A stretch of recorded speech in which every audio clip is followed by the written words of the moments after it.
بسم الله والحمد لله والصلاة والسلام على رسول الله اما بعد. از این کتاب مبارک الکبائر، کتاب کبائر، گناهان کبیره که مؤلف آن حافظ الذهبی است، یکی از علماهای برجسته در اسلام. می‌فرماید که بسم الله الرحمن الرحیم، به نام الله بخشنده و بینهایت مهربان. الحمد لله رب العالمین، حمد و سپاس و ستایش از آن پروردگار است و لا عدوان الا علی الظالمین، و دشمنی نیست مگر بر ظالمان. و الصلاة و السلام علی سیدنا محمد سید المرسلین، و درود و سلام به پیامبر رسول الله با سید ما محمد سید رسولان است و امام متقیان است، و علی آله و صحبه اجمعین، و بر اهل آلش و صاحبانش اجمعین بود، صحابگانش اجمعین بود. اما بعد، فهذا کتاب مشتمل على ذکر جمل من الكبائر. این کتاب در برگیرنده ذکر یک جمله از کبائر، گناهان کبیره است، و محرمات، اونچه که الله حرام کرده است و منهیات است. کبائر گفته ما نهى الله و رسوله عنه فی کتاب و سنه. کبائر گفته گناهان کبیره آن چیزی که الله و رسولش در کتاب و سنت منع کرده هستند، یا که اثر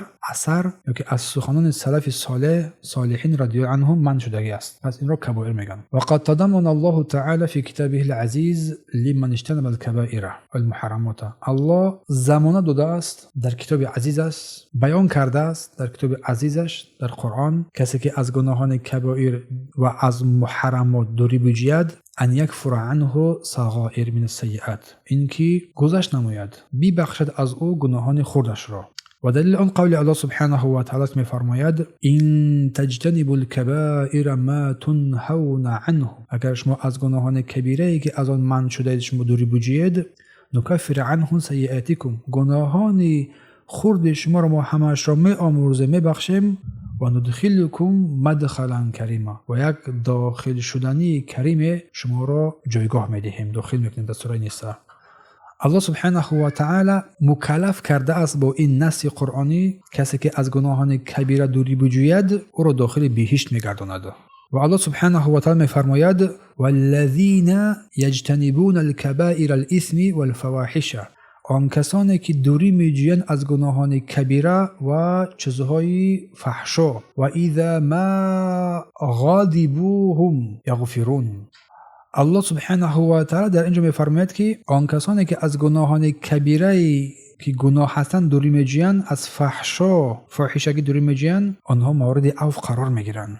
و همچنین قول الله سبحانه و تعالی میفرماید که والذین یجتنبون الکبائر الاثم والفواحش، و آن کسانی که از گناهان کبیره و فحشا فسق و فجور دوری میجویند، الا اللمم ان ربک واسع مغفره، مگر گناهان خرد اندک به درستی که پروردگارت را مغفرتش را واسع خواهد دید.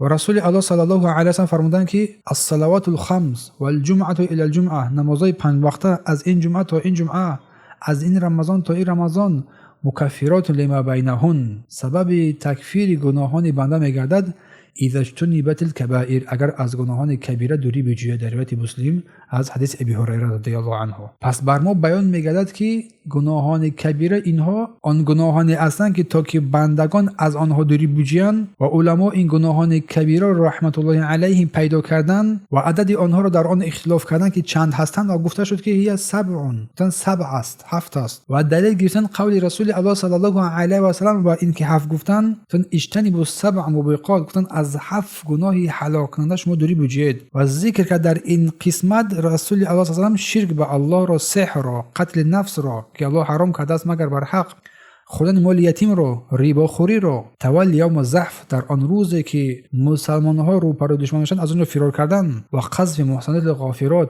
المؤمنات، زنان مؤمنه ای که پاک دامن هستند غافل از آن چیزی که اصلا آنها را قذف میکنن، آنها را تهمت میزنن. ابن عباس رضی الله عنهما گفتن که و هی الی 70 اقرب، گفتن که این هلاک گناهان کبیره هلاک کننده ها بر 70 نزدیکترن. از این 70 آنها که در این حدیث ذکر شده از روایت مسلم از حدیث ابی هریره که گفتیم خواندیم، و ابن عباس رضی الله عنه راست گفتند. اما آن حدیثی که در اینجا ذکر نموده که 7 گفتن از این از همون 7 قسمتی از کبائر است. آن 7 قسمتی که دلیل بر آنها در اینجا ثابت شده است در این حدیث. و هر کسی که بر این گناهان بزرگ، گناهان کبیره روپرو شود، گرفتار شود، از این 7 گناهی که رسول الله در ذکر نمودند، در دنیا قتل مثل زنا و دزدی، قطع کردن دست، یا که در آخرت هم وعید آمدگی است و مانند عذاب، غضب. علما میگن که گناهان کبیره آن گناهانی هستند که مثل قتل، زنا، دزدی یا آنچه که در این دنیا یا که در آخرت به معنای وعید، عذاب، غضب الله، تهدید آن کسی که اون کار انجام می‌دهد، که اینها با زبان رسول الله صلی الله علیه و آله ذکر شده باشند، اینا کبیره داخل میشن، در گناهان کبیره. یعنی که در قرآن اصلا هر چیزی که به معنای قتل یا که زنا یا که دزدی یا که عذاب یا که غضب الله یا که تهدید الله یا که رسولش باشد یا که لعنت الله یا که رسولش باشد یا که عذاب الله رسولش باشد، با مانند اینها پس آنها از گناهان کبیره حسابیده میشوند. و از ضرور است که بدانیم که گناهان کبیره بعضیش از بعضی دیگرش بزرگتر است. نمی‌بینیم قول رسول الله صلی الله علیه و سلم را که شرک کردن به الله را از بزرگترین گناهان کبیره نامید و گفتند که اگر هر کسی که اگر که به این شرک بمیرد، خالد جاودانه و ابدی در دوزخ میماند و برای مغفرتی نیست، ابدا در جهنم میماند. نشونده قول الله سبحانه و تعالی که میفرماید ان الله لا یغفر ان یشرک به، الله نمی آمرزد آن کسی که بر او شرک میارند اگر به این حال بمیرد، و یغفر ما دون ذلک لمن یشاء، و غیر از شرک از برای هر کس هر چه دیگری را که بخواد می آمرزد میبخشد. این است آن چیزی که در بیان کبائر است، باید از اینا دوری جست. پس کبائر، گناهان کبیره، هر گناهی که از آن شریعت نهی کردگی است، در آن وعید شدید است، بر آتش، بر لعنت، یا که بر آن حد جاری میشه در این دنیا، چی قتل، چی دست بریدن، زنا، دزد. و علماهای این امت بزرگترین از اینها را شرک نامیدن و گناهان در نتیجه از همدیگر تفاوت دارند. از بزرگترین این کبائرهایی که رسول الله برحذر کنندند امتشان را و الله سبحانه و تعالی در قرآن در 20 جای ذکر کرده هستند، این شرک به الله آوردن است. شرک آن 7 که گفتیم، شرک به الله، سحر، قتل نفسی که الله حرام کرده است مگر بر حق، خوردن ربا، اکل مال یتیم، گریختن در روزی که روبرو با دشمن میشوید، در جهاد و زنان پاکدامن را تهمت زدن. کبیره های دیگر زیاد از زنا، خوردن خمر، دزدی، ترک نماز، منع زکات زیاد هستند، اصلا خیلی زیاد هستند. پس کبائر جمع کبیره است، کبیره میشه و جمعش کبائر میگن. چون گفتیم کبائر، کبیره ها آن گناهان هستند که در این دنیا حد دارد. مثلا در دنیا کشتن انسان، قتل یا که زنا یا که دزدی یا که وعید گفتیم در دنیا و آخرت باشد، و مثل غضب و مثل آتش و مثل تهدید و مثل لعنت بر زبان رسول صلی الله علیه و آله که اینها را ان شاء الله که ما باز میگیریم. یا که بیزار دوستان پیامبر از آن که از بعضی مردم، از بعضی از انسان‌ها، چون در حدیث اومده است من بیزار هستم اینی برای این من کلی مسلمین، من بیزار هستم از هر مسلمانی که عیش بین اذر مشرکین، بین مسلمانان بعد مشرکان زندگی نماید، گناهان کبیره قرار میگیرد. و گفتن که علما در معیار عدد گناهان کبیره اختلاف کردند. بعضی گفتن 7 است که 7 است که از همون حدیث گرفتن، و قبل ابن عباس را که گفتن که به 70 میرسه، گفته این نزدیکتر است، این اقربتر است، چونه که روایت طبرانی، روایت عبدالرزاق و طبری است در تفسیرش. در قول الله سبحانه و تعالی که ان اجتنبوا کبائر ما تنهون عنه، اگر شما دوری بگیرید از آن کبیره هایی که شما از آن منع میشوید.